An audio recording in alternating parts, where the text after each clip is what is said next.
Gaúcha Hoje, direto ao ponto. A notícia na medida certa.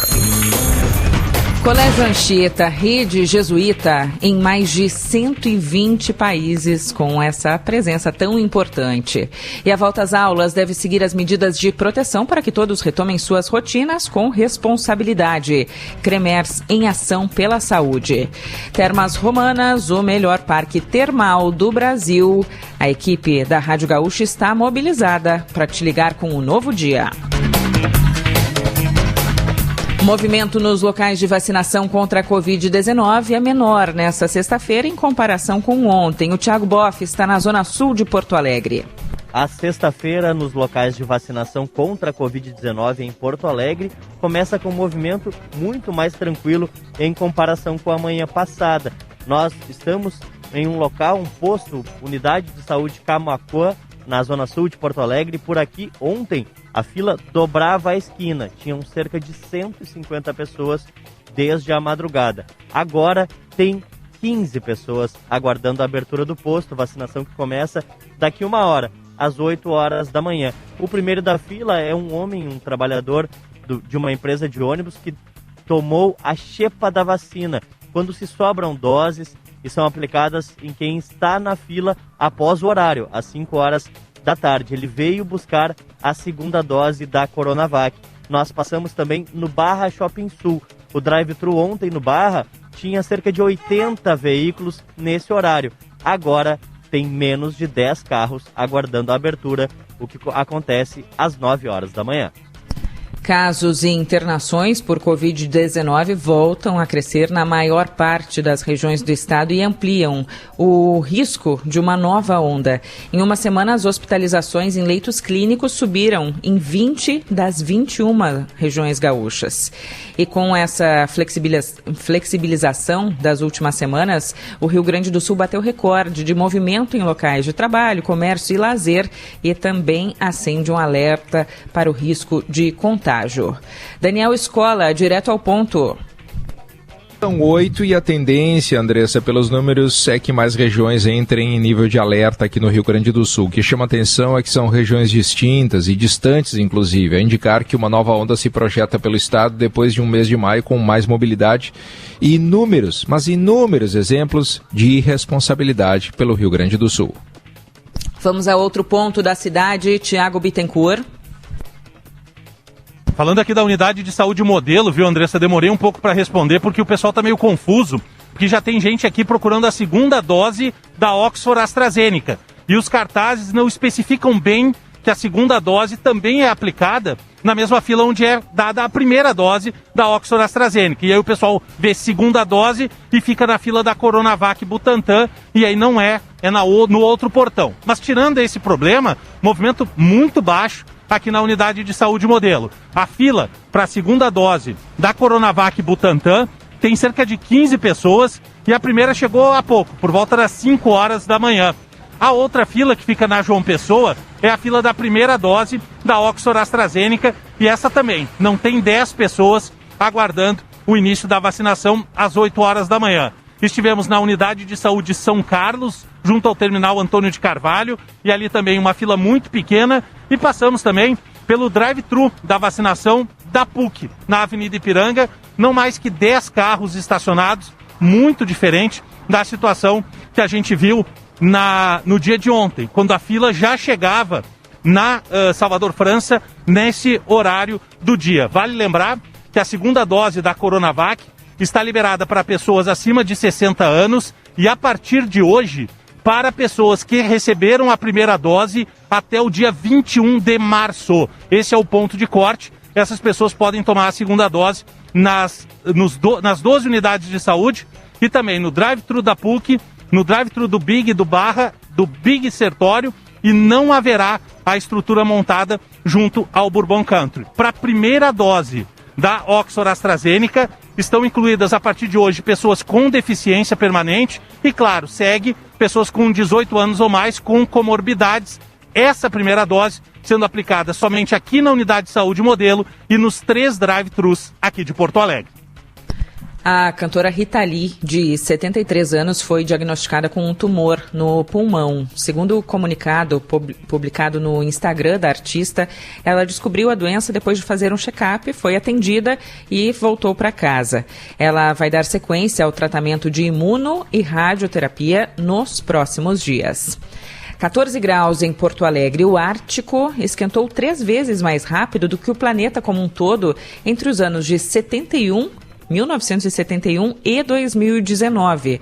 As chances de que a calota polar desapareça totalmente no verão, até voltar a se formar no inverno, são 10 vezes maiores, num cenário em que a temperatura na Terra aumenta 2 graus, em vez de 1,5 grau, que era a meta estabelecida pelo Acordo de Paris.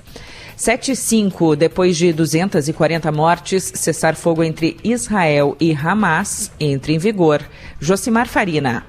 Cessar-fogo que começou oficialmente às 2h da madrugada dessa sexta-feira, 8 da noite de quinta, no horário de Brasília.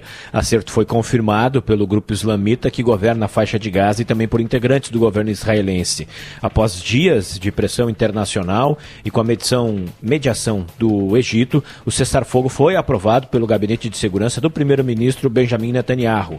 O confronto de 11 dias deixou 232 palestinos mortos em Gaza, incluindo 65 crianças e 39 mulheres, e 12 mortos em Israel, sendo 2 crianças por foguetes lançados pelo Hamas. O estopim para a maior onda de violência entre os dois lados, desde que Israel invadiu Gaza em 2014, foi a repressão aos protestos de palestinos contra o despejo de 4 famílias de um bairro no setor árabe de Jerusalém, área ocupada por Israel em 1967. Na repressão, forças de segurança israelense invadiram uma mesquita que é considerado o 3º lugar mais sagrado do Islã. Aqui pertinho, o presidente da Argentina, Alberto Fernandes, anuncia o confinamento total no país por 9 dias por causa do avanço do coronavírus. Ficam suspensas todas as atividades sociais, esportivas, religiosas, comércio e também as aulas. Portanto, só funciona o comércio essencial, os serviços essenciais, na verdade, na Argentina por 9 dias. Número de golpes aumenta em 51% em abril, em comparação com o mesmo período de 2020 no Rio Grande do Sul. Pedro Quintana. O dado consta nos indicadores de criminalidade divulgados pela Secretaria da Segurança Pública do Estado. Ao todo, 6.354 pessoas afirmam ter sido vítimas de estelionato, enquanto que no mês passado, no mesmo mês do ano passado, esse número era de 4.186. Em Porto Alegre, os dados demonstram que o aumento foi de 41%. Golpes pelas redes sociais e o WhatsApp aparecem como os mais frequentes. No site da Polícia Civil, há uma cartilha com os principais tipos de golpes e como se prevenir. Durante uma busca na casa de um dos alvos de uma operação da polícia no estado do Mato Grosso, um cachorro pincher chamou a atenção. O cachorro do traficante investigado começou a cavar uma parte do quintal. O animal foi acompanhado pelos policiais, que em seguida ajudaram nessa busca e encontraram drogas escondidas. O pincher ficou aos cuidados dos policiais depois da prisão do dono dele. 7:08, 14 graus em Porto Alegre. Deixa eu dar uma olhadinha aqui em Uruguaiana. Segue na casa dos 16 graus e é de onde os nossos ouvintes avisam que tem chuva, Cleocum. E a chuva é forte e tem bastante trovoadas, conforme relatado agora às 7 horas da manhã pelo aeroporto lá de Uruguaiana. Então o pessoal tem que ficar um pouco atento nesse sentido. Já o relato do aeroporto de Santa Maria, ali na base aérea, veio com uma temperatura não muito diferente disso, mas principalmente com chuvisco. Me chamou a atenção a chuva muito fraca ali da região central do estado do Rio Grande do Sul. Também tem chuva na parte de Ezeiza, ainda no aeroporto de Carrasco, relato de tempo sem chuva por lá. E me chamou a atenção as temperaturas aqui em Porto Alegre, região metropolitana. 13 graus no aeroporto Salgado Filho e 12 graus na base aérea de Canoas, ou seja, a periferia de Porto Alegre está realmente um pouquinho mais fria. E fiquem atentos porque está crescendo muito a nebulosidade sobre o estado. A expectativa é de pancadas de chuva antes do meio-dia aqui em Porto Alegre e a tendência de uma tarde chuvosa no estado. Essa chuva se estende até amanhã, no máximo pela manhã. Amanhã à tarde começa a entrar o ar seco, que vai empurrar a chuva embora, cair um pouco mais a temperatura, deixando um domingo gelado, mas um domingo sem chuva no Rio Grande do Sul. Vamos às ruas, Thiago Bittencourt. Atenção para uma árvore que está pegando fogo agora na Rua Lavras, no bairro Petrópolis. Bombeiros estão no local. Motoristas devem ter atenção ao passar ali pela região. Tem um vazamento de água, com um cavalete sinalizando e um pouco de alagamento no cruzamento da 18 de novembro com a Sarmento Barata, no bairro Floresta. Os veículos passam, mas tem estreitamento de pista nesse cruzamento. Não há acidentes em atendimento aqui na capital. A gente fala aqui da João Pessoa com a Jerônimo de Ornelas, já com um movimento bem intenso aqui na área central. Protásio Alves, saída do Caminho do Meio, e Bento Gonçalves, para quem vem de Viamão, já com trânsito bem carregado neste horário. Aqui na João Pessoa com a Lopo Gonçalves, no finalzinho da madrugada, tivemos infelizmente um atropelamento com morte. O motorista inclusive fugiu do local. Vítima do atropelamento seria um morador de rua, trânsito já liberado ali na região. Região metropolitana com trânsito fluindo bem nas principais rodovias, sem registro de acidentes. 7h11, a Romaria de Nossa Senhora de Caravaggio, em Farroupilha, na Serra, será virtual, mais uma vez. Para evitar aglomerações, a edição de número 142 terá celebrações com portas fechadas e com transmissão ao vivo pelas redes sociais do santuário.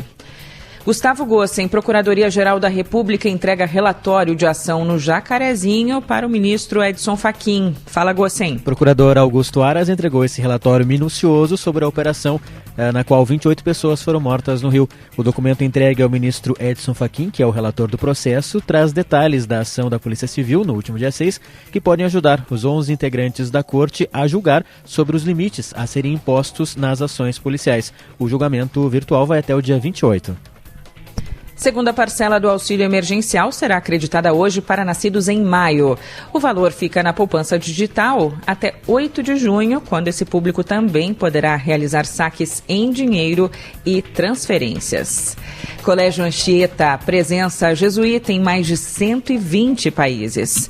A volta às aulas deve seguir as medidas de proteção para que todos retomem suas rotinas com responsabilidade. Cremers, em ação pela saúde. E Termas Romanas, o melhor parque termal do Brasil. A noite foi de vitórias para a dupla Grenal, Marcos Bertoncello. Pois é, Andressa, uma noite muito positiva para os gaúchos, porque ambos venceram e ambos ficaram muito bem nas suas competições. O Inter bateu o Olímpia no Paraguai por 1-0, gol marcado por Yuri Alberto, e está praticamente classificado para a próxima fase. Tem 9 pontos no grupo B e na última rodada recebe o Always Ready no Beira-Rio na próxima quarta-feira. Já o Grêmio fez 6-2 no Aragua, na Venezuela. 2 gols de Elias, Léo Chu, Ricardinho, Darlan e Pepe, os gols gremistas que carimbaram a vaga para as oitavas de final. Agora Grêmio e Inter focam na final do Gauchão. Domingo, 4 horas da tarde na Arena, tem o jogo da volta da decisão. Na ida, o Grêmio venceu por 2-1 e tem a vantagem.